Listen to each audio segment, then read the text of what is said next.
नाज़रीन अस्सलाम वालेकुम। नाज़रीन, आप देख रहे हैं प्रोग्राम खबर क्या है और मैं हूं आपकी मेज़बान फरजाना सिद्दीक। आज के प्रोग्राम में हम उन तल्ख हक़ाइक़ पर बात करेंगे जिन्होंने पूरे मुल्क को झंझोड़ कर रख दिया है। प्रोग्राम के पहले हिस्से में हम गुल प्लाजा के अलमनाक सानहे पर बात करेंगे, जो महज हादसा नहीं बल्कि दिहाइयों की गफलत और मुनाफे की हवस की एक दास्तान है। हफ्ता 17 जनवरी को लगने वाली आग में दर्जनों जानें ज़ाया हुई और करोड़ों रुपए का नुकसान भी हुआ। क्या ये सानहा सिर्फ एक इमारत तक महदूद है या पूरे निज़ाम की नाकामी है? मज़ीद तफसीलात बताने के लिए हमें ज्वाइन करेंगे नुमाइंदा कराची फरीद आलम। जबकि प्रोग्राम के दूसरे हिस्से में हम बात करेंगे कि लाहौर में सिविल डिफेंस ने जून से 2025 तक 167 इमारतों को NOC जारी किए, जिनमें high rise buildings, petrol pumps, LPG plants और फैक्ट्रियां भी शामिल हैं। सिविल डिफेंस का यह दावा है कि तमाम इमारतों में फायर सेफ्टी के मुकम्मल इंतजामात मौजूद हैं, जबकि ज़राए के मुताबिक मुतअद्दिद इमारतों में हिफाजती आलात नस्ब न होने के बावजूद NOC जारी किए गए हैं। मजीद इस बारे में तफसीलात बताने के लिए हमें ज्वाइन करेंगे नुमाइंदा लाहौर फ़हीम अमीन। और प्रोग्राम के आखिरी हिस्से में हम बात करेंगे कराची की। तो नाज़रीन, नैब ने सिंध में बड़ा एक्शन ले लिया है। महकमा एनर्जी के सोलर मंसूबे में अरबों रुपए की करप्शन की तहकीकात अपने हाथ में ले ली हैं। जाली कस्टम दस्तावेजात के जरिए 3 अरब रुपए से जायद के माली नुकसान का इंकशाफ हुआ है, जबकि एंटी करप्शन एस्टेब्लिशमेंट को मजीद कार्रवाई से रोक दिया गया है। मजीद तफसीलात बताने के लिए हमारे साथ मौजूद होंगे नुमाइंदा कराची जाहिद कोकर। तो नाज़रीन, चलते हैं आज की पहली खबर की जानिब। आपको बताएं कि कराची एक बार फिर आग की लपेट में आया, मगर असल में जलने वाली चीज सिर्फ एक इमारत नहीं थी, बल्कि वो निजाम था जो बरसों से इंसानी जानों को प्रॉफिट, नेग्लिजेंस और साइलेंस की नजर करता आ रहा है। गुल प्लाजा का सानहा कोई हादसा नहीं है, बल्कि एक प्लांटेड फेलियर है, जहां सवाल आग से ज्यादा खतरनाक हैं और जवाब हस्बे रिवायत सवालात बहुत हैं। लेकिन आज हम उन गलतियों की निशानदही करेंगे जो इस सानहे की वजह बनी है। हमें ज्वाइन किया है फरीद आलम ने। फरीद, एक बेसिक रूल ये है और हमें बचपन से ये सिखाया जाता है कि जब आप कोई काम करने लगो ना तो पहले उसकी इजाजत ले लो। तो सवाल ये है कि जब नक्शे के अंदर सिर्फ 3 फ्लोर की इजाजत थी तो फिर इजाफी मंजिलें किसकी रिटर्न अप्रूवल से बनी? आज कराची का ये अलमिया है कि कराची में जब कसीरुल मंजिला इमारत बनाई जाती है तो बिल्डर उसका नक्शा कम मंजिलों का लेता है, फिर जब वहाँ पर जाके बिल्डिंग बनाता है तो ज़्यादा नफ़े की मुनाफा हासिल करने के लिए उस पर गैर कानूनी तौर पर इजाफी मंजिलें डाल देते हैं। उसके बाद SBC अफसरान की मिली भगत से उन इजाफी मंजिलों को बाज़-औक़ात रेगुलाइज करा लिया जाता है और ज़्यादातर मौक़ों पर रेगुलराइज नहीं कराया जाता। यही वजह है गुल प्लाजा की भी। गुल प्लाजा 80 की दहाई में बनना शुरू हुआ। जिस वक्त इसको मंजूरी दी गई उस वक्त इसको जो नक्शा बनाया गया था उसमें बेसमेंट समेत 3 फ्लोर थे, 2 फ्लोर थे, यानी कि बेसमेंट था, ग्राउंड फ्लोर था, फर्स्ट फ्लोर और सेकंड फ्लोर। लेकिन 1998 में इसके ऊपर इजाफी मंजिलें बनाई गई। इजाफी मंजिलें बनाने के बाद 2003 में उसको रेगुलर करा लिया गया। अच्छा। जिस वक्त इसके नक्शा बनाया गया था, जिस वक्त इसका नक्शे की मंजूरी दी गई थी, उस वक्त गुल प्लाजा में 1021 दुकानों की मंजूरी दी गई थी कि इस शॉपिंग मॉल में बेसमेंट समेत जो फ्लोर्स हैं उसके ऊपर 1021 दुकानें बनाई जाएंगी। लेकिन उस वक्त जो ये बिल्डर ये बना रहा था उसने उस वक्त जब ये KBC होता था, सिंध बिल्डिंग कंट्रोल 2013 में बना, उससे पहले कराची बिल्डिंग कंट्रोल अथॉरिटी होती थी। कराची बिल्डिंग कंट्रोल अथॉरिटी के अफसरान के साथ इसने साजबाज की, उनकी जो मुबैना तौर पर मिली भगत की, उनके साथ लेन देन करके मामला तय किए और इस पर जो है 1021 की जगह 1200 दुकानें तामीर की और ऊपर की फ्लोर को भी रेगुलर करवा लिया। जब ये इजाफी दुकानें बनाई गई, क्योंकि देखिए इसमें जगह तो थी नहीं, 8124 गज का ये प्लॉट था। इस पूरे प्लॉट के ऊपर जो नक्शा पहला बनाया गया था उसके अंदर जो राहदारियाँ बनाई गई थी, जो पैसेजेस बनाए गए थे, उन सबको बनाने के बाद 1021 दुकानों की जगह बनती थी, जिस पर वो बिल्डर ने वो दुकानें मंजूर करवा ली थी। लेकिन जब वो शॉपिंग प्लाजा बनकर तैयार हुआ तो वहाँ पर दुकानों की फरोख्त में इजाफा देखकर उस बिल्डर ने लालच का मुजाहरा किया और दुकानों को छोटा करके जो राहदारियाँ थी उनके अंदर दुकानें बनाने के बाद, जो इसके रास्ते थे अंदर आने जाने के, वहाँ पर दुकानें बनाने के बाद इसकी तादाद हो गई 1200 दुकानें। तो 179 दुकानें जो इसमें एक्स्ट्रा तामीर कर ली गई। जब ये तामीरात हो रही थी तो उस वक्त उस वक्त की कराची बिल्डिंग कंट्रोल अथॉरिटी के अफसरान की ये जिम्मेदारी थी कि फौरी तौर पर नोटिस लेते और नक्शे की खिलाफवर्जी करने पर बिल्डर के खिलाफ कार्रवाई की जाती। जो इजाफी दुकानें बनाई गई हैं उनको तोड़ा जाता और उसमें इस बात को यकीनी बनाया जाता कि ये जो बिल्डिंग बनाई जा रही है ये तमाम हिफाजती इक़दाम से लेस है या नहीं है, इसके अंदर फायर सेफ्टी के लिए क्या इंतजाम किए हैं, हंगामी सूरत हाल में इखराज के रास्ते बनाए गए हैं या नहीं बनाए गए, इन तमाम चीज़ों को मद्देनजर रखना चाहिए था। उसके मुआयना करना चाहिए था। तो SBCA का है ना, तो मुझे तो ये बताएं ना कि SBCA का काम है कि इंस्पेक्शन करते रहना, तो फायर सेफ्टी के बगैर चलने वाले जो शॉपिंग मॉल्स थे उन पर SBCA की रूटीन इंस्पेक्शन क्यों हमें कभी नजर नहीं आई है? जी, आपको इसलिए नज़र नहीं आई है और हमें इसलिए नज़र नहीं आई है कि जब ये बिल्डिंग बनाई जाती है तो नक्शे के अंदर तमाम चीज़ें होती हैं, फायर सेफ्टी के पूरे आलात होते हैं, हंगामी अखराज के रास्ते भी होते हैं, लेकिन क्योंकि प्लॉट्स के ऊपर जब बिल्डिंग बना रहा होता है बिल्डर, तो बिल्डर को ज़्यादा से ज़्यादा नफ़ा चाहिए होता है। उसके लिए वो क्या करता है कि जो आपके मुख्तलिफ जो एमिनिटीज़ हैं, जो इनके जगहें होती हैं, जो तफरी की एमिनिटीज़ की जगहें होती हैं, उन जगहों के ऊपर भी फ्लैट और दुकानें बना लेता है। SBC के अफसरान ये करते हैं, जब वो वायलेशन कर रहा होता है बिल्डर, तो बिल्डर से जाके फी फ्लोर वायलेशन के हिसाब से पैसे लेते हैं। अगर कोई बहुत पोश इलाका है तो वहाँ पर करोड़ों रुपए रिश्वत ली जाती है। इसी तरह अगर हम कमर्शियल तामीरात पे जब चले जाते हैं, जो शॉपिंग प्लाजा बन रहे हैं, तारिक रोड हो गया, क्लिफ्टन हो गया, सदर का इलाका हो गया, जब यहाँ पर वायलेशन की जाती है तो यहाँ पर भी उसी हिसाब से करोड़ों रुपए रिश्वत ली जाती है, क्योंकि यहाँ पर एक एक दुकान की कीमत 10-10 करोड़ रुपए है। जब बिल्डर वायलेशन कर रहा होता है तो SBCA के अफसरान की चांदी हो जाती है, वो बिल्डर से वायलेशन करवाते हैं, उनको बिल्डर को रोकते नहीं है। अगर SBCA अपना काम पूरा कर रही होती तो शहर में इस वक्त 90% इमारतें ऐसी हैं जिसमें फायर सेफ्टी सिस्टम है ही नहीं, 90% इमारतें ऐसी हैं जिसमें हंगामी अखराज का रास्ता अगर गुल प्लाजा के हवाले से ही बात की जाए ना, तो 1992 ले लें, 2015 ले लें और 2021 को ले लें, तो कोर्ट केसेस अभी भी ज़ेरे इल्तवा थे। तो फिर गुल प्लाजा को ऑपरेट करने की इजाजत किस कानून के तहत दी गई है? जी, मुख्तलिफ केसेस थे इसके ऊपर जो ज़ेर इल्तवा थे, लेकिन वो मामला निपट गए थे। ये मामला देखें, जो केसेस होते हैं वो प्लॉट की मिल्कियत के हवाले से होते हैं, तामीरात के हवाले से नहीं होते। तो तामीरात तो जारी रहती हैं। SBC के अफसरान ने अपना मामला तय करने के बाद उस वक्त के KBCA जो कराची बिल्डिंग कंट्रोल अथॉरिटी था, उसके अफसरान जो वहाँ पर मौजूद थे, उन्होंने अपने मामला तय करके गुल प्लाजा को तामीर करवाया। उसमें किसी चीज़ का भी ख्याल नहीं रखा गया। उसके अंदर फायर सेफ्टी, देखिए कराची का सदर का इलाका इंतहाई मसरूफ़ तरीन इलाका है। गुल प्लाजा जो है एक ऐसी इमारत है जहाँ पर दुनिया भर से चीज़ें लाके फ़रोख्त की जाती थी। वहाँ पर शहरियों का जम्मे गफ़ीर होता था, जो शहरी रोज़ाना की बुनियाद पर वहाँ पर शॉपिंग करते थे। भरा होता था, पाँव रखने की अंदर जगह नहीं थी। उसी लालच में आके उस बिल्डर ने क्या किया, 1021 की जगह 1200 दुकानें बनाने के बाद उसको बेच दी। हद ये होती है कि जो राहदारियाँ होती हैं, जो पैसेजेस होते हैं, उसमें भी छोटी छोटी दुकानें बना दी गई। जो बाहर निकलने के रास्ते थे 24 से 26 रास्ते हैं गुल प्लाजा से बाहर आने के, तो उन रास्तों पे दुकानें बना दी गई थी। अच्छा, इसके साथ साथ जो वहाँ पर फायर हंगामे आग लगने की सूरत में जो स्मोक डिटेक्टर होते हैं वहाँ पर मौजूद नहीं थे। पाइपिंग कोई वहाँ पर पानी की नहीं की गई थी। अगर खुदा न ख्वास्ता आग लग जाए तो स्मोक डिटेक्टर से होता हुआ फौरी तौर पर वहाँ पर पानी का छिड़काव, कोई फायर सेफ्टी के सिस्टम वहाँ पर मौजूद नहीं था। फायर एग्जीक्यूशन वहाँ पर मौजूद नहीं थे। कोई भी चीज़ ऐसी नहीं थी कि अल्लाह न करे वहाँ पर कोई हंगामी सूरत हाल पैदा होती तो वहाँ पर लोगों की हिफाजत की जाती। आपने बताया कि 24 से 26 आग लगी गेट्स थे इस प्लाजा के, ऐसा ही है? जी बिल्कुल ऐसे ही है। और आपने हमें यह भी बताया कि पार्किंग एरिया को दुकानों में तब्दील किया गया है। अगर ये सारा कुछ किया गया है तो फिर इमरजेंसी इवैक्यूएशन का प्लान कहाँ गया? वो क्यों नहीं बनाया गया कि अगर हम इन जगह के ऊपर दुकानें बना देंगे तो फिर इवैक्यूएट अगर करना पड़ जाएगा तो किस तरह से करेंगे? लेकिन वो जो 25 या 26 वो जो गेट्स थे उनका क्या हुआ? देखिए 25-26 गेट से इसकी पार्किंग की जगह जो थी, पार्किंग की जगह नीचे बेसमेंट थी, वहाँ पर दुकानें बना के पार्किंग को छत पर शिफ्ट कर दिया गया था। इसके जो रास्ते हैं 24 से 26 रास्ते, उन तमाम रास्तों के ऊपर छोटी छोटी दुकानें बना दी गई थी। जिस वक्त मैं बता रहा था आपको कि गुल प्लाजा में आग लगी, तो जब आग लगी तो लाइट चली गई, अंधेरा हो गया। अब लोग मोबाइल टार्च की रोशनी में वहाँ पर मुमकिन है फरीद, मतलब ये बात मुझे उस वक्त समझ नहीं आई जब हमें ये सानहा पेश आया कि जैसे ही आग लगी तो पूरा इतना बड़ा प्लाजा और पूरे के पूरे प्लाजे की लाइट कैसे जा सकती है? कोई 1 मीटर तो नहीं होता है वहां पर, कितने ही मीटर लगे होते हैं बिजली के, तो पूरे प्लाजे की लाइट किस तरह से जा सकती है?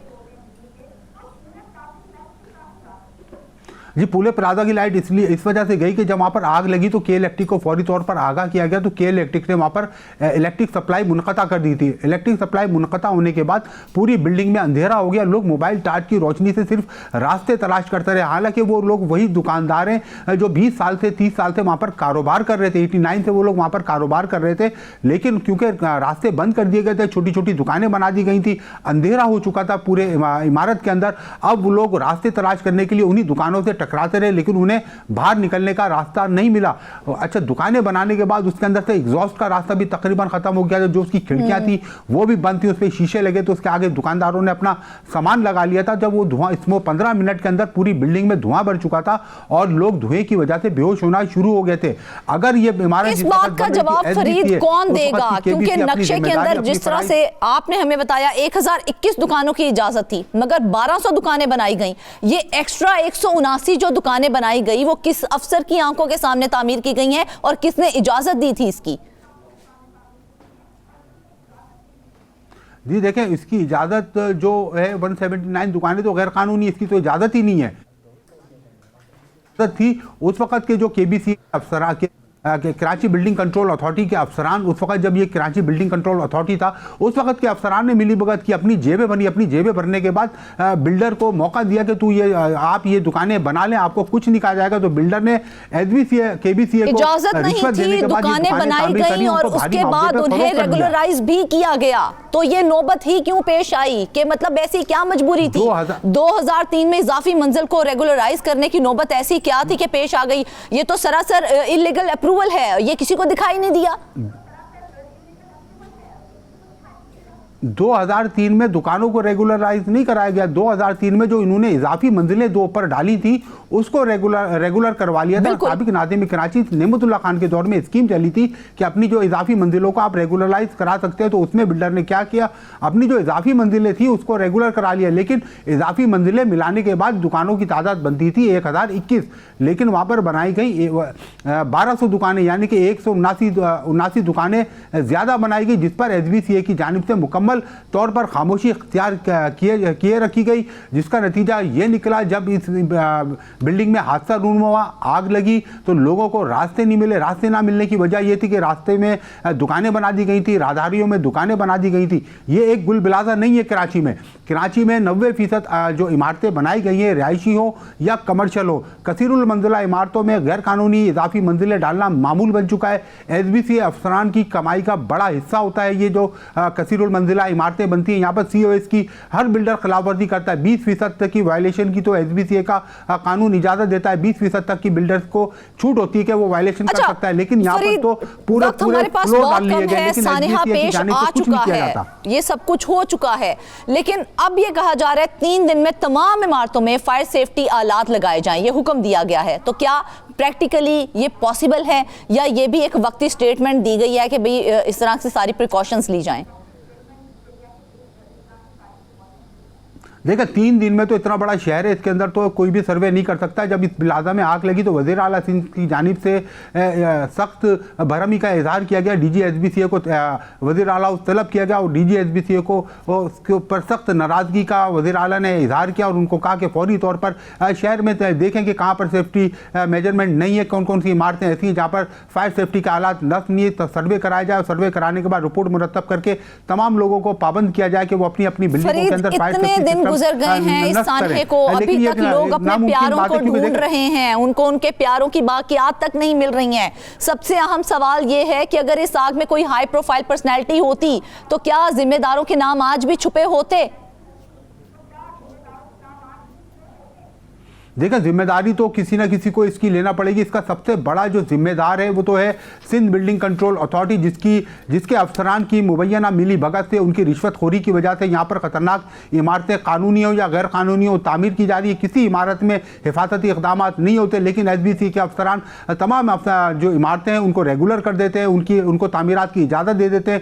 कहीं पर किसी इमारत को सामने रखते हुए हम सिर्फ यही कहेंगे नाज़रीन के गुल का जो सानहा है ना, वो हमें ये बता गया है कि कि कराची में इमारतें नहीं बल्कि कब्रें तामीर की जा रही हैं और उनके नक्शे फाइलों में नहीं बल्कि ज़मीर पर होने चाहिए। जब तक बिल्डर्स, ऑफिसर्स और सिस्टम को जवाबदेह नहीं बनाया जाएगा ना, तब तक हर नई आग सिर्फ अगली खबर की हेडलाइन बनेगी और शहरियों की जानें यूं ही सस्ती भी रहेंगी और जलती भी रहेंगी। वापस आएंगे एक ब्रेक के बाद।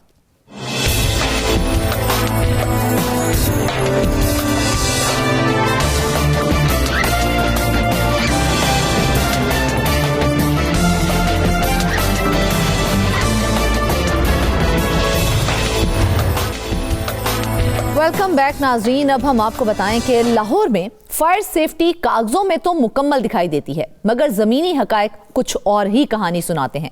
सिविल डिफेंस की जानिब से एनओसीज की भरमार है, दावे मजबूत हैं, मगर सवाल ये है कि ये सब सेफ्टी के लिए है या फिर ये सिर्फ एक फॉर्मेलिटी पूरी करने के लिए किया जा रहा है। फ़हीम हमारे साथ मौजूद हैं, मज़ीद तफसीलात हम उनसे जानेंगे। फ़हीम, ये बताइएगा, ये जो एदादो शुमार आपने हमें दिए हैं, इसके मुताबिक जून 2025 से दिसंबर 2025 तक 167 एनओसीज जारी किए गए हैं। तो क्या कोई फास्ट ट्रैक अप्रूवल सिस्टम है जिसके तहत ये सब हो रहा है? बिस्मिल्लाहिर्रहमानिर्रहीम। बहुत शुक्रिया फरजाना आपका। मामला ये है कि ये एनओसीज जो हैं, इसको थोड़ा सा सिस्टम मैं आपको समझा दूं कि एलडीए की जानिब से जब किसी इमारत को मुकम्मल करने के हवाले से कंप्लीशन सर्टिफिकेट जारी किया जाता है तो उसके लिए ये इंतहाई ज़रूरी है कि आपके पास जो मुख्तलिफ डिपार्टमेंट हैं, जिसमें वासा है, जिसमें एनवायरनमेंट है, जिसमें दूसरे डिपार्टमेंट्स हैं, उनसे एक एनओसीज लिए जाते हैं। और इसी तरह जब इमारत मुकम्मल हो जाती है तो उसके साथ एक एनओसी दरकार होता है सिविल डिफेंस का, ताकि फिर कंप्लीशन का एक सर्टिफिकेट जारी किया जाता है, ताकि इमारत जो है उसको हर तरह से मुकम्मल करार दिया जाए। ऐसे ही है। अब हुआ ये है कि 167 के करीब एनओसीज जो हैं वो सिविल डिफेंस की जानिब से जारी तो कर दिए गए हैं, लेकिन जो हमारा सर्वे है इसके अगेंस्ट जो हमने खुद चेक किया तो अंदरून लाहौर की बेशतर इमारतें जिनको एनओसी जारी किए गए हैं वहां पर बुनियादी फायर सेफ्टी सिस्टम सिरे से ही मौजूद नहीं है। अब जो फायर सेफ्टी सिस्टम है वहां पर उसकी अगर हम कॉस्ट की बात करें तो वो तकरीबन 30 लाख से लेकर 50 लाख रुपया इसके ऊपर खर्चा आता है। यहाँ पर हंगामी अखराज के लिए सीढ़ियाँ भी बनाई जाती हैं, उसके बाद फायर अलार्म सिस्टम होता है। और एक अहम चीज़ ये है कि आपने उमूमन देखा होगा कि जब किसी जगह पर आग लगती है तो गाड़ियाँ जो हैं वहाँ से मूव की जाती हैं ताकि पानी भरकर वापस उस जगह में आग बुझाने के लिए वहाँ पर आए। लेकिन अब जो SOPs हैं उसके मुताबिक जो बिल्डिंग है उसके अंदर ही वाटर बॉजल या वाटर हाइड्रेंट होना चाहिए ताकि गाड़ियां जो वहां पर आग बुझाने के लिए आए तो उन्हें पानी मौके पर ही दस्तयाब हो। तो ये जो 167 एनओसी जारी किए गए हैं इनमें से बेशतर इमारतें ऐसी हैं जिनमें ना तो फायर अलार्म है, ना फायर सेफ्टी सिस्टम है, ना लेकिन फहीम सिविल डिफेंस की जानिब से तो ये दावा किया जा रहा है कि ये जो 167 इमारतें हैं इनके अंदर फायर सेफ्टी सिस्टम मुकम्मल तौर पर इंस्टॉल है।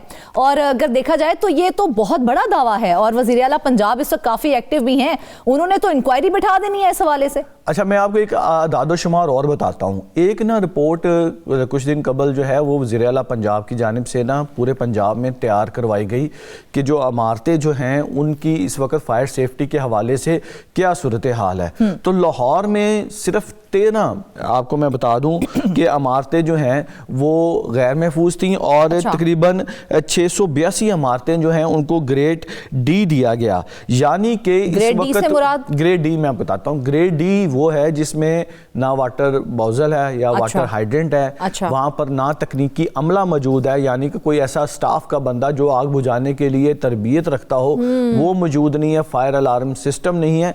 और ख़ुद जो इनके सिविल डिफेंस ऑफिसर हैं उनका ये कहना है, उन्होंने हमारे साथ गुफ्तगू में होशुरबा इंकशाफ ये किया कि उन्होंने 600 इमारतें जो हैं उनको नोटिस जारी किए हैं कि यहाँ पर फायर सेफ्टी सिस्टम सिरे से मौजूद नहीं है। यानी कि 167 जिनको एनओसीज जारी कर दिए गए वहाँ पर तो हमारी तहकीक ज़ाती जो है, हमने वहाँ पे जाके तस्वीरें भी बनाई, वहाँ पे देखा भी, वहाँ पे किसी किस्म का सिस्टम मौजूद नहीं। और साथ जब उनसे ये सवाल किया गया तो उनका ये कहना था कि 600 इमारतों को हमने नोटिस जारी किए हैं। अब अलमिया क्या है, ये 600 इमारतें जिनको नोटिस जारी कर दिए हैं उसके बाद ان کو جرمانہ کیا جاتا ہے، اور اگر وہ جرمانہ نہیں دیتے تو ان کا کیس جو ہے وہ اگلی جو سول ڈیفنس کورٹ ہے وہاں پر پہنچا دیا جاتا ہے. لیکن کوئی ایسا سخت میکانزم نہیں ہے کہ جہاں پر یہاں پر جو سخت فائر اگر آگ کہیں لگ جائے تو اس کا ذمہ داروں کا تعین کس طرح ہو. ذمہ داری تو سب سے پہلی تو سول ڈیفنس کے عملے کی آتی ہے، جن کی ذمہ داری ہے کہ وہ عمارتوں کو وقتاً فوقتاً چیک کریں. لیکن آپ کو یہ بتاؤں کہ سول ڈیفنس کا عملہ کن کاموں میں مصروف ہے. آپ کو جہاں پر کہیں پر گلی میں کوئی ایسا پٹرول پمپ جو کہ ان آتھورائز ہے، وہاں پر اگر پٹرول بک رہا ہے تو اس کو سول ڈیفنس والوں کے عملے کی پشت پناہی حاصل ہے، کیونکہ ان کی یہ ڈیوٹی ہے کہ انہوں نے وہ پٹرول پمپ نہیں چلنے دینے. کیوں؟ کیونکہ ان کے پاس NOC نہیں ہوگا سول ڈیفنس کا. اچھا فہیم، ہم عمارتوں میں فائر سیفٹی کے حوالے سے بات کر رہے ہیں، تو جو ہم نے تھوڑی بہت ریسرچ کی ہے اس کے مطابق ہمیں یہ پتا چلا ہے کہ فائر سیفٹی لگانے پر ایک عمارت کے اندر 30 سے 50 لاکھ روپے خرچ آتا ہے. ٹھیک ہے، تو کیا ہر بلڈر نے واقعی اتنی انویسٹمنٹ کی ہوئی ہے جس طرح کے دعوے کیے جا رہے ہیں کہ ہر عمارت کے اندر ہم نے جو ہے سیفٹی پریکاشنز کے لیے فائر جو ہے سیفٹی کی ہوئی ہے؟ دیکھیں، واٹر ہائیڈرنٹ جب بنے گا، واٹر بوزل بنے گی، اس کے اوپر بھی لاکھوں روپے کا خرچہ ہے. بالکل ایسا ہی ہے. اس کے بعد اگر جتنے فلور ہیں ہر فلور کے اوپر فائر الارم سسٹم لگے گا، وہاں پر جو دیگر جو آلات ہیں وہ لگیں گے. اور یہ زیادہ تر آلات جو ہیں وہ پاکستان میں نہیں بنتے، ان کو امپورٹ کرنا پڑتا ہے، کیونکہ یہ انٹرنیشنل سٹینڈرڈز کچھ بنائے گئے ہیں تاکہ جو آگ لگے تو اس کو فوری طور پر کنٹرول کر لیا جائے. کیونکہ انیشلی جب آگ لگتی ہے تو اس کی بنیادی وجہ تو ایک بڑی چھوٹی سی معمولی سی جگہ ہوتی ہے. اگر اسی جگہ کو فوری طور پر کنٹرول کر لیا آگ نہیں پھیل سکتی. عموماً آپ کو میں بتاؤں کہ لاہور میں بڑے پلازے ہیں جہاں پر آگ لگی ہے، اور کئی دفعہ ان پلازوں میں معمولی سی ایک انسٹرومنٹس ہوتے ہیں جو لگے ہوئے ہوتے ہیں اور وہ کنٹرول کر لیتے ہیں اور وہ پوری آگ پلازوں میں نہیں پھیلتی. اب کچھ عرصہ قبل آپ کو یاد ہوگا کہ لاہور کے حفیظ سینٹر میں آگ لگی تھی، اور اس آگ کے اثرات جو تھے وہ 4-5 فلور تک پہنچ گئے تھے. اور اس میں آپ یہ بھی دیکھیں کہ ابھی اگر دیکھیں تو وہاں پر انہوں نے ہر فلور پہ جا کے ابتدائی طور پر فائر سیفٹی کا سسٹم لگایا ہے تاکہ ابتدائی طور پر اگر کسی جگہ پر آگ لگے تو اس پر قابو پا لیا جائے. اب یہ لاکھوں روپے بچانے کے لیے اگر آپ دیکھیں تو 50 لاکھ روپیہ آپ نے ایک پلازے پر فائر سیفٹی پہ لگانا ہے. اس کے بعد مبینہ طور پہ میں بات کر رہا ہوں کہ کچھ پیسے دیں آپ اور آپ کو ایک NOC مل جاتا ہے. اب آپ یہ دیکھیں کہ اس کی مکمل مانیٹرنگ کرنی بھی جو ہے وہ سول ڈیفنس کی ذمہ داری ہے، کیونکہ ایک SOP جو ہے وہ تو بنا دیا گیا. کیونکہ ماضی میں لیکن فہیم یہی تو سوال یہاں پر اٹھتا ہے نا کہ جو عمارتیں جن کے حالات بھی ایسے نہیں ہیں اور ان کا سیفٹی سسٹم کی بات کی جائے تو وہ بھی وہاں پر سرے سے موجود نہیں ہے، وہاں پر NOC کس انسپیکشن رپورٹ کی بنیاد پر جاری کیے گئے ہیں اور کس نے جاری کر دیے ہیں؟ دیکھیں، یہ سول ڈیفنس جو لاہور ہے اس کی ذمہ داری ہے کہ اگر آپ NOC جاری کر رہے ہیں تو اس میں وہ تمام جو SOPs ہیں، جس میں سب سے بنیادی چیز جو ہے وہ یہ ہے کہ ایگزٹ کا رستہ جو ہے وہ ہونا چاہیے، ایگزاسٹ کا رستہ ہونا چاہیے. اس کے بعد ابھی آپ کو میں بتاؤں کہ ابھی آج کی ایک میں خبر بتا رہا ہوں کہ گلبرگ میں ایک بڑے ہوٹل میں آگ لگی، لیکن وہاں پر جو تھا ایمرجنسی ایگزٹ کا رستہ موجود تھا اور لوگ جو ہیں وہ 15 فلور سے باہر جو ایگزاسٹ کی سیڑھیاں تھیں وہاں سے نکل کے باہر آ گئے. یعنی کہ اس کی اتنی اہمیت ہے کہ آپ خود سوچیں کہ اگر 15 فلور میں ایمرجنسی ایگزٹ نہ ہوتا تو اگر وہ عمارت کے اندر سے آتا تو کس طرح آ سکتا تھا؟ بالکل ایسا ہی ہے. یہی انسانی جان کی قیمت ہے کہ آپ نے 30, 40, 50 لاکھ روپے لگا کے ایک ایمرجنسی ایگزٹ کا رستہ بنایا تھا تو ان لوگوں کی جان بچ گئی. اسی طرح اگر کوئی اس طرح کی ایمرجنسی ہوتی ہے اور اس میں جانیں جاتی ہیں یا کوئی مالی نقصان ہوتا ہے تو اس کا بنیادی طور پر ذمہ دار جو ہے وہ سول ڈیفنس کا ادارہ ہے. 600 عمارتوں کو آپ نے نوٹس تو جاری کر دیے، ان 600 عمارتوں کے نوٹسز کے بعد کتنے لوگوں کے خلاف چلان ہوا ہے، کتنے لوگوں کے خلاف آپ نے مقدمات کا اندراج کروایا، اس کا ریکارڈ ان کے پاس نہیں ہے. اگر آپ ان کے دفتروں کی حالت دیکھیں تو وہاں پر جو مسئلہ یہی ہے نا کہ چیک اینڈ بیلنس کا نظام جو ہے اس کو جو ہے فالو نہیں کیا جاتا ہے. فہیم، دیکھا جائے تو high rise buildings, petrol pumps اور LPG پلانٹس جیسے high risk locations per check and balance کا معیار جو ہے وہ ایک جیسا موجود ہی نہیں ہے. तो इसकी क्या वजह है, हालांकि यहाँ पर सबसे ज्यादा चेक एंड बैलेंस का निजाम एक जैसा होना चाहिए? बिल्कुल सूरत हाल यही है इस वक्त, जो ये ऐसे वो जगह हैं जहाँ पर एक छोटी सी इंसानी गलती या कोई हादसा जो है वो किसी बड़े साहने का सबब बन सकता है। अगर फौरी तौर पर वहाँ पर फायर सेफ्टी सिस्टम हो, फायर अलार्म सिस्टम हो ऑटोमेटिक, और उसके बाद इब्तदाई तौर पर आग को कंट्रोल करने वाले आलात हों, तो आप उस नुकसान को कम से कम कर सकते हैं। लेकिन जो एनओसीज जारी किए जा रही हैं उसके हवाले से जो हमारे पास अदाद शुमार हैं उसके मुताबिक ना तो उन इमारतों में वो फायर सेफ्टी सिस्टम है जिसके लिए जो रिपोर्टें तैयार की जाती हैं। लेकिन एनओसी जारी करने से पहले फिजिकल वेरिफिकेशन भी तो की जाती है ना, तो क्या यहाँ पर कोई फिजिकल वेरिफिकेशन नहीं की गई थी या फिर सिर्फ फाइल वर्क पर इत्तफा करके तो एनओसी जारी कर दिए गए? सिर्फ फाइल वर्क हुआ है।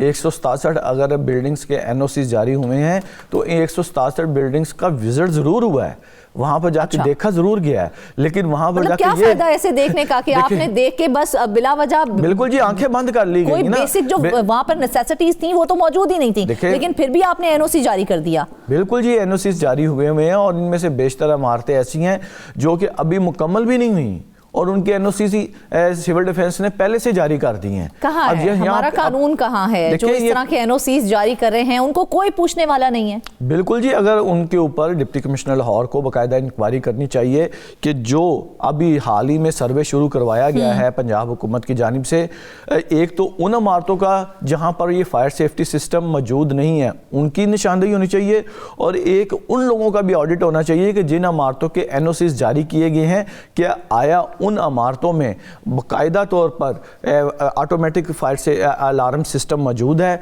वहाँ पर एग्जॉस्ट का निज़ाम मौजूद है, एमरजेंसी एग्जिट मौजूद है। अगर आप देखेंगे तो हुकूमत को फौरी तौर पर पता चल जाएगा कि जिस महकमे को इस चीज़ का जिम्मेदार बनाया गया है वो क्या वहाँ पर जो लोग हैं वो इस काबिल हैं कि उनकी सलाहियतें हैं कि वो इंटरनेशनल लेवल के इंस्ट्रूमेंट को जा सकें। यही बहुत अहम सवाल है जो मैं आपसे करने वाली थी। आपने कहा कि सिविल डिफेंस का काम है इन सारी चीज़ों को चेक करना, तो बड़ा अहम सवाल वो ये कि क्या सिविल डिफेंस के पास इतना ट्रेंड स्टाफ मौजूद है जो इतनी बड़ी तादाद में इमारतों की मौसर इंस्पेक्शन कर सके?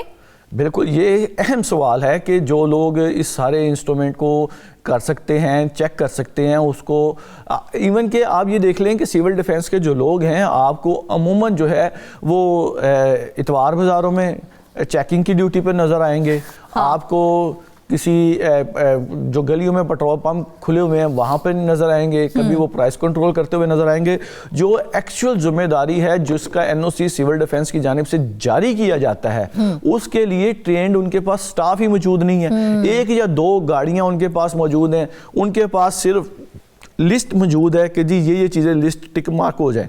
कोई पता नहीं कि एक जगह पर वो चीज़ें लग जाती हैं, इनकी चेकिंग हो जाती है, अगली जगह पे वही चीज़ें उतार कर इन्हीं के कॉन्ट्रैक्टर आगे जाकर लगा के उसी की वेरिफिकेशन कर लेते हैं। लेकिन फिजिकली इन इमारतों पर जिनके इन एनओसी जारी किए गए हैं ये चीज़ें बेशतर में मौजूद ही नहीं हैं, और वो लोग जो इन इमारतों में रहते हैं। डिफेंस का काम बनता है ना कि जब आप एक एनओसी जारी कर देते हैं तो पोस्ट और प्री मॉनिटरिंग उसकी कम से कम जारी रखें, तो वो क्यों नहीं की जाती है? देखिए, जब चीज़ें जो हैं वो फाइनेंशियल इंटरेस्ट पर डिसाइड की जाए तो फिर बहुत बड़े मामला जो हैं वो छुपा लिए जाते हैं, अंडर द कारपेट कर लिए जाते हैं। हाँ। अभी आप ये देखें कि अब वज़ीर आला पंजाब ने जो रिपोर्ट मांगी है और अमूमी तौर पर अगले हफ्ते में वो रिपोर्ट भी सामने आ जाएगी जिसमें हमारे ज़राए के मुताबिक कि तकरीबन कोई 2200-2500 इमारतों का सर्वे किया गया है। अच्छा। और उनमें बेशतर इमारतें तकरीबन 1700-1800 के करीब इमारतें जो हैं वो ग्रेड डी में पूरे पंजाब में आई हैं, यानी कि 1800 इमारतें ऐसी हैं जहां पर ना फायर अलार्म सिस्टम है ना फायर सेफ्टी सिस्टम है। तो ये भी किसी किस्म का बड़ा हादसा हो सकता है, और जो अदारे हैं मुतलका उनको फौरी तौर पर चाहिए कि इसके हवाले से बाकायदा तौर पर एक सर्वे किया जाए कि जिनको एनओसी जारी किए जा रहे हैं, क्योंकि देखें सिस्टम अपनी जगह पर मौजूद है। सिस्टम क्या है कि आपने जब कोई इमारत बनानी है उसका कंप्लीशन सर्टिफिकेट जो है मुतलका डेवलपमेंट अथॉरिटी से लेना है।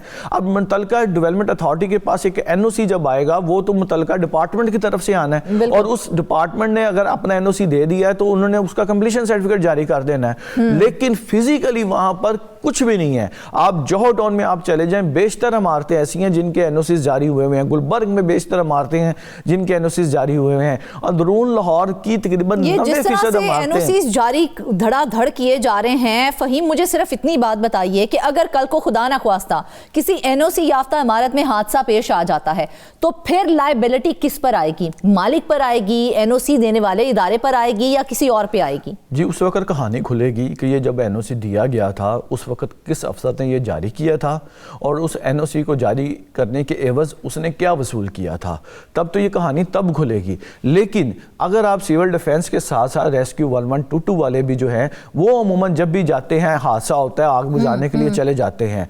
इससे कबल जो है वो फायर ब्रिगेड का सिस्टम होता था, उसके अब रेस्क्यू 1122 है। तो रेस्क्यू 1122 वाले अमूमन जब जाते हैं तो उनको हम बहुत सी मुश्किलात का सामना करना पड़ता है। तो बुनियादी तौर पर ये मकसद यही था कि जब किसी इमारत को या बिल्डिंग का एनओसी जो सिविल डिफेंस की जानिब से जारी किया जाए तो वहाँ पर वो एसओपीज़ मुकम्मल हो ताकि जो हादसा हो उसके बाद उसको कंट्रोल कर लिया जाए। अब जो एनओसी जारी हुए हैं इसके बाद तो तमाम तर जिम्मेदारी जो है वो डिपार्टमेंट ने अपने सर पर ले लिया और सबसे बड़ा सवाल जो है उनकी जो एक अमला आया कि वो अमला इतना क्वालिफाइड है कि वो जदीद जो फायर फाइटिंग आलात हैं उनका सिस्टम समझ सके। क्या वही आज से 30-40 साल पुराने वाले एसओपीज हैं कि हर फ्लोर के ऊपर 2 सिलेंडर रख लिए? अलमिया हमारा यही है ना, हम चेक एंड बैलेंस के ऊपर तो तवज्जो ही नहीं देते। अगर तवज्जो दी गई होती तो इतना अफसोसनाक वाकया जो कराची में सान्हा गुल प्लाजा के हवाले से पेश आया है वो भी पेश ना आता। बिल्कुल ऐसे ही है। जब आप अच्छा, इसमें 2 चीज़ें हैं। जो इमारतें तो अब अंदरून लाहौर में हैं और गुंजान आबाद इलाकों में हैं उनको तो सिर्फ नोटिस जारी कर दिया जाता है और अगर वहाँ पर कोशिश की जाए तो वहाँ पर जो फायर सेफ्टी सिस्टम है अभी भी इंस्टॉल हो सकते हैं। लेकिन असल सवाल ये है कि जो नई इमारतों को एनओसीज जारी किए जा रहे हैं और बाकायदा तौर पर बगैर चेक किए, बगैर उन इंस्ट्रूमेंट के वो जो है उसका एक दोबारा से ऑडिट होना चाहिए कि जो एनओसी जारी किए गए इनकी वेरिफिकेशन की जाए कि आया ये जो एनओसी जारी किए गए हैं इसकी बुनियादी वजूहात क्या हैं, जिन लोगों ने जारी किए हैं क्या उनकी रिपोर्ट में वो आलात मौजूद हैं, उस फाइल में वो चीज़ें लगी हुई हैं और फिजिकली भी। असल सवाल ये है कि फाइल में चीज़ मौजूद है और फिजिकली मौजूद नहीं है चीज़ें, और इसी तरह के सवालात जो है वो उठ रहे हैं। और अभी जो है इसका बाकायदा तौर पर इन 167 एनओसीज का बाकायदा ऑडिट होना चाहिए और आपको खुल के सामने आएगा। देखा जाए तो ये जो एनओसीज जारी किए जाते हैं एक तरह का ये सेफ्टी सर्टिफिकेट ही होता है ना। तो सबसे अहम सवाल ये है, क्या लाहौर में ये जो एनओसीज धड़ाधड़ जारी किए जा रहे हैं वो सेफ्टी सर्टिफिकेट रहे भी हैं या फिर सिर्फ एक कागजी लाइसेंस रह गया है या कागजी कार्रवाई रह गई है? देखिए, ये तो एक कागजी कार्रवाई है क्योंकि हमारे ज़ायके के मुताबिक जो हमने उन बिल्डिंग्स की हमने जो जाके फिज़िकल सिचुएशन देखी है, अक्सर तो वो बिल्डिंग्स अभी मुकम्मल ही नहीं हुई, यानी कि वहाँ पर तो फायर सेफ्टी के आलात अभी लग ही नहीं सकते और फिर भी उनके वहाँ पर एनओसीज जारी हुए हुए हैं। यानी कि वो आलात जिनका लगने के बाद उनको एनओसीज जारी होने थे वो अभी तक लगे ही नहीं और उनके पास एनओसीज मौजूद हैं। तो ये एक बहुत बड़ा सवालिया निशान है। इन 167 एनओसीज की बाकायदा इंक्वायरी होनी चाहिए, देखना चाहिए कि ये किन किन इमारतों पर और बिल्कुल ये जितना अहम मामला है आज इसी हवाले से हम नाजरीन को तो मुखातिब नहीं करेंगे, आज हम वज़ीर आला पंजाब मरियम नवाज साहिबा को मुखातिब करेंगे क्योंकि सान्हा गुल प्लाजा ने पूरे मुल्क को यह तल्ख सबक दिया है कि अगर फायर सेफ्टी सिर्फ फाइलों तक महदूद रहे तो अंजाम सिर्फ राख और लाशें होती हैं। लाहौर में सिविल डिफेंस के एनओसीज पर उठने वाले सवालात इसी तनाजुर में एक संजीदा वार्निंग है। हम जानते हैं और ये मानते भी हैं कि आप पंजाब में बेशुमार इस्लाहाती काम कर रही हैं। अवाम को आपसे बहुत सी उम्मीदें वाबस्ता हैं, मगर यही उम्मीद है कि आप फायर सेफ्टी और एनओसी सिस्टम का भी रियलिटी चेक लाजमी करवाएंगी ताकि पंजाब में कोई और गुल प्लाजा जन्म ना ले और इंसानी जानों का तहफ़्फ़ुज़ वाकई ही रियासत की तरजीह बन सके। वापस आएंगे ब्रेक के बाद।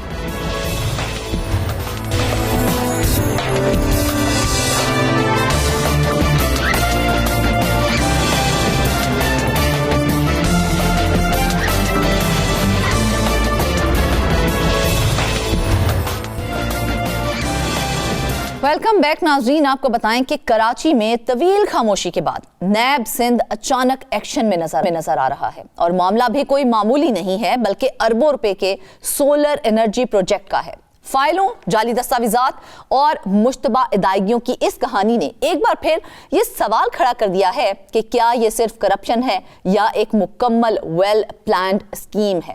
ہمارے ساتھ موجود ہیں نمائندہ کراچی زاہد کھوک۔ زاہد سے ہی تمام سوالات ہم کریں گے۔ زاہد یہ بتائے گا کہ اتنے بڑے اسکینڈل میں نیب کو ایکٹیو ہونے میں اتنی دیر کیوں لگی؟ آپ کو نہیں لگتا کہ یہ جو ہے ڈیلیڈ ایکشن تھا جس کو کر کے خانہ پوری کی گئی ہے بس؟ تھینک یو سو مچ۔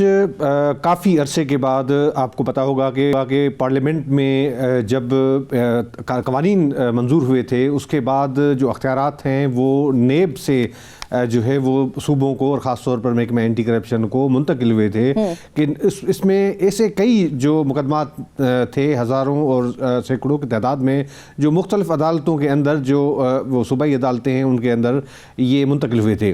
اب اتنے عرصے کے بعد جو ہے اب نیب سندھ کے اندر ہمیں جو ہے ایکٹیو نظر آ رہا ہے اور یہ میگا اسکینڈل ہے سندھ حکومت کے اندر جس کو انہوں نے ٹیک اپ کیا ہے۔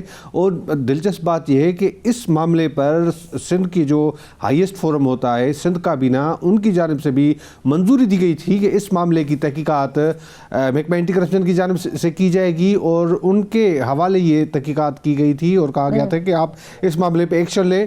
ہمیں جو ذرائع نے بتایا ہے کہ انہوں نے محکمہ اینٹی کرپشن کی جانب سے مقدمہ درج کرنے کی تیاریاں بھی مکمل کر لی گئی تھی، مگر اچانک سے یہ نیب کی جانب سے خط لکھا گیا چیف منسٹر سندھ کے جو پرنسپل سیکرٹری ہیں ان کو، اور ان کو کہا گیا کہ نیب کے مختلف ریفرنسز جو ہے وہ دیے گئے کہ اس حوالے دیے گئے اور اس میں کہا گیا کہ احتساب آرڈیننس 1999 کے سیکشن 18 کے تحت سندھ حکومت اور اہلکاروں کے خلاف تحقیقات شروع کر رہے ہیں، لہٰذا یہ جتنے معاملات ہیں یہ ان کے حوالے کیے جائیں، جس کے بعد جو ہے چیف منسٹر سے ظاہر مشورہ کیا گیا۔ ایسا ممکن ہی نہیں کہ وزیر اعظم کی منظوری کے سے ہٹ کر یہ معاملہ جو ہے نیب کو منتقل کیا گیا ہو۔ اس کے بعد چیئرمین اینٹی کرپشن کو کہا گیا کہ آپ جو تحقیقات ہے وہ نیب کے حوالے کر دیں اور اب یہ معاملہ نیب کے حوالے ہو گیا ہے۔ جب اینٹی کرپشن پہلے تحقیقات کر رہی تھی زاہد تو پھر اچانک کیس کو نیب کے حوالے کرنا اس کو کیا کہیں گے؟ یہ محض ایڈمنسٹریٹو ایک چینج ہے یا پھر کوئی اس کو لیگل موو ہے؟ یہ دیکھیں نیب کے اپنے معاملات ہوں گے جو انہوں نے کہا کہ ہمارے کیونکہ تحقیقات کسی بھی جرم کی ایک سزا ہو سکتی ہے، اگر محکمہ اینٹی کرپشن کی جانب سے یہ مقدمہ ایف آئی آر درج کی جاتی تو پھر شاید نیب اس معاملے کو ٹیک اپ نہیں کر سکتی تھی، یا ہو سکتا ہے تھا کہ کافی آپ کو پتا ہوگا کہ جو حیدرآباد سکر موٹر وے کا اسکینڈل جو ہم نے ہائی لائٹ کیا تھا یہ مقدمہ بھی درج ہوا تھا محکمہ اینٹی کرپشن کی جانب سے۔ بعد میں وہ تحقیقات جب نیب نے جو ٹیک اوور کی تھی یا شروع کی تھی اس کے بعد یہ تمام جو ایف آئی آرز ہیں مقدمات وہ منتقل کیے گئے تھے ان کی طرف سے۔ بات یہ کہ یہ جو جس طرح سے سینسٹیوٹی ہے اس معاملے کی اور جس میں مختلف پورشنز ہیں تو اس کے بعد تو ظاہر نیب کے پاس ہی یہ تحقیقات ہونی چاہیے، کیونکہ کسٹم کلیئرنس کے معاملات سامنے آ جاتے ہیں، ایف بی آر کے معاملات سامنے آ جاتے ہیں، تو سندھ کے محکمہ اینٹی کرپشن کی جو ڈومین ہے جو وہ صرف صوبائی جو معاملات ہیں ان کو دیکھ سکتی ہے، تو اس لیے ضروری تھا کہ جو نیب کی جانب سے جو ایکشن لیا گیا ہے۔ اور دوسری بات یہ ہے کہ نیشنل اکاؤنٹیبلٹی آرڈیننس جو ہے اس کے سیکشن 18 کے تحت کن کن افسران کو نوٹس جاری کیے گئے ہیں؟ دیکھیں اس وقت جو ہے جو نوٹس جاری کیا گیا ہے وہ وزیر اعظم کے جو پرنسپل سیکرٹری ہے ان کو کہا گیا ہے کہ سب سے پہلے یہ تحقیقات ان کے ہینڈ اوور کی جائے، کیونکہ جس طرح میں نے ذکر کیا کہ یہ تو سندھ کابینہ کے اعلیٰ فورم پر اس معاملے کی منظوری دی گئی تھی، یہ جو تحقیقات ہے سی ایم انسپیکشن ٹیم کی جانب سے کی گئی تھی اور اس تحقیقات میں جو ہوشربا انکشافات سامنے آئے تھے اس کی روشنی میں سندھ کابینہ کی جانب سے منظوری دی گئی تھی کہ اس حوالے سے محکمہ اینٹی کرپشن مزید کارروائی کرے، مقدمہ درج کرے، کیونکہ چیف منسٹر انسپیکشن ٹیم نے بھی جو فائنڈنگز دی تھی اور جو ریکمنڈیشن دی تھی اس میں یہ کہا گیا تھا کہ آپ محکمہ اینٹی کرپشن سے مزید اس معاملے کی تحقیقات کرائیں، جو ملوث افسران ہیں ان کے خلاف کارروائی ہونی چاہیے، تو انہوں نے یہ سفارش بھی کی تھی جس کی روشنی میں سندھ کابینہ کی جانب سے یہ احکامات دیے گئے تھے۔ دوسری بات یہ ہے کہ دیکھیں محکمہ اینٹی کرپشن کا ایک پروسیجر ہوتا ہے، ان کی مختلف کمیٹیز بنی ہوئی ہیں جن سے منظوری لینا ہوتی ہے اوپن انکوائری یا کسی بھی کوئی مقدمہ درج کرنے کے حوالے سے، مگر چونکہ اس معاملے میں سندھ کابینہ کی ڈائریکٹیوز تھی اور انہوں نے ہی یہ احکامات دیے تھے محکمہ اینٹی کرپشن کو، تو ان اس کے بعد اینٹی کرپشن کمیٹی 1 سے منظوری لینا جو ہے وہ ضروری نہیں تھا اس معاملے میں، صرف اور صرف مقدمہ درج کرنا تھا. مگر اس کے بعد جب نیب اس معاملے میں آئی اور نیب کی جانب سے تحقیقات شروع کی گئی اور انہوں نے کہا کہ یہ معاملہ ہمارے ہینڈ کر دے، جس کے بعد یہ تمام تحقیقاتیں ان کے حوالے کر دی گئی ہیں. اچھا زاہد، ایک اور چیز ہے، وہ جعلی گڈز ڈکلیریشنز جمع ہونے جو ہے نا وہ کروڑوں ڈالر کی ادائیگیاں کی گئی ہیں، تو وہ کس ویریفیکیشن میکانزم کے تحت کی گئی تھیں؟ دیکھیں، جو اس میں چیف منسٹر انسپیکشن ٹیم کی جانب سے جو تحقیقات کی گئی معاملے کی، اس میں جو انہوں نے چیزیں دیکھی، یہ تو بنیادی طور پر ایسا تھا کہ 2 لاکھ جو ہے جو خاندان ہیں ان کو یہ سولر ہوم سسٹم دینا تھا. یہ بے نظیر انکم سپورٹ کے پروگرام کے تحت وہ جو غریب لوگ ہیں جن کو جو ضرورت مند ہے، سب سے پہلے تو ان کا سروے کیا گیا، اس کے بعد ان کو یہ فیصلہ کیا گیا تھا. یہ اہم منصوبہ تھا سندھ حکومت کا، اور خود بلاول بھٹو زرداری جو پاکستان پیپلز پارٹی کے چیئرمین ہیں، ان کی جانب سے بارہا اس معاملے یہ پروگرام دیا گیا اور بار بار یہ کہا گیا کہ یہ غریب لوگوں کو سولر سسٹم دینے کے لیے گھر پہ لگا کے جائیں گے. آپ کی بات کو اگر میں کنٹینیو کروں نا تو بالکل ایسا ہی ہے. 2,01,000 سولر کٹس دینے کا دعویٰ کیا گیا ہے، مگر اگر ہم ریکارڈ دیکھیں نا تو اس کے اندر صرف 1,40,000 یہ سولر کٹس نکلی ہیں. تو یہ جو شارٹ فال ہے یہ کس کی ذمہ داری ہے؟ دیکھیں، فیک جو ہیں وہ انوائسز بنائی گئی. اسی طرح بالکل آپ نے صحیح کہا کہ 2 لاکھ فیک انوائسز بھی پوری نہیں نہ ہو رہی ہیں. 2 لاکھ کا دعویٰ کیا جا رہا ہے اور 1 لاکھ کچھ ہیں یہ. جی بالکل 1,40,748 یونٹ جو ہے وہ جو ہے انہوں نے درآمد ہوئے ہیں. یہ بات ثابت ہوئی.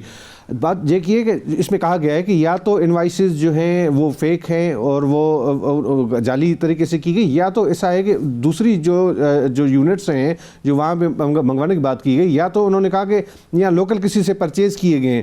تو اس میں یہ تمام معاملات سامنے آئے اور اس وقت تک 3 ارب 2 کروڑ پاکستانی روپے جو ہے ان کا یہ اسکینڈل ہے. 10 کروڑ ڈالرز کے قرضے سے، عالمی بینک کے قرضے سے یہ پروجیکٹ شروع کیا جا رہا تھا.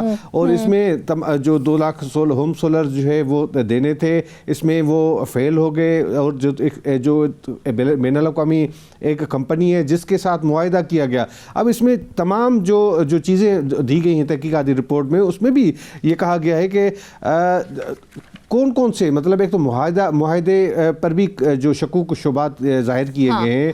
کمپنی کی اپنا ریکارڈ جو ہے اس پر بھی شکوک و شبہات بتائے گئے ہیں. اور یہ جو کہا گیا کہ فرضی طور پر جو ہے وہ درآمدات ہوئیں 2 لاکھ کے بعد 2 لاکھ جو کٹس منگانی تھی، 407 ڈی سی سولر فیز، اس میں 1 لاکھ ماؤنٹنگ فریمز درآمد کرنے کا بھی اعلان کیا گیا. مگر کسٹم کوئی نہ، لیکن یہ چیزیں جو آپ گنوا رہے ہیں ظاہر، جو سولر فینز اور ماؤنٹنگ فریمز جو آپ بتا رہے ہیں وہ تو کبھی درآمد ہی نہیں ہوئے ہیں، تو پھر ان کی پیمنٹ کلیئرنس کس افسر نے دی ہے؟ جی دیکھیں، انہوں نے تو جس طرح سے بات کی گئی ہے کہ یا تو یہ مقامی طور پر اس طرح سے چیزیں لی جاتی ہیں. اسٹینڈرڈ ہوتا ہے، ورلڈ بینک جب آپ کو قرضہ دیتا ہے تو اس کو قرضہ واپس بھی کرنا ہوتا ہے. لوگوں کے فلاح بہبود کے لیے ہوتا ہے کہ لوگوں کو 2 لاکھ جو سسٹم مل جاتے ہیں غریب لوگوں کو، ان کے گھر کی تو جو ہے وہ تو کم سے کم بتی تو جلتی، ان کو جو ہے پنکھے جو ہے وہ اس میں ایک کیپیسٹی ہوتی ہے کہ جس طرح سے آپ گھر کی ریکوائرمنٹ کیا ہے وہ سسٹم لگا کے دینا تھا. زاہد، حیرت انگیز بات جو ہے وہ اس پورے معاملے میں وہ یہی ہے کہ عالمی بینک کے قرض سے چلنے والے پروجیکٹ میں اتنی سنگین بے ضابطیاں کی گئی ہیں. تو مطلب یہ انٹرنیشنل مانیٹرنگ فیلئر دکھائی دے رہا ہے ہمیں تو سیدھا.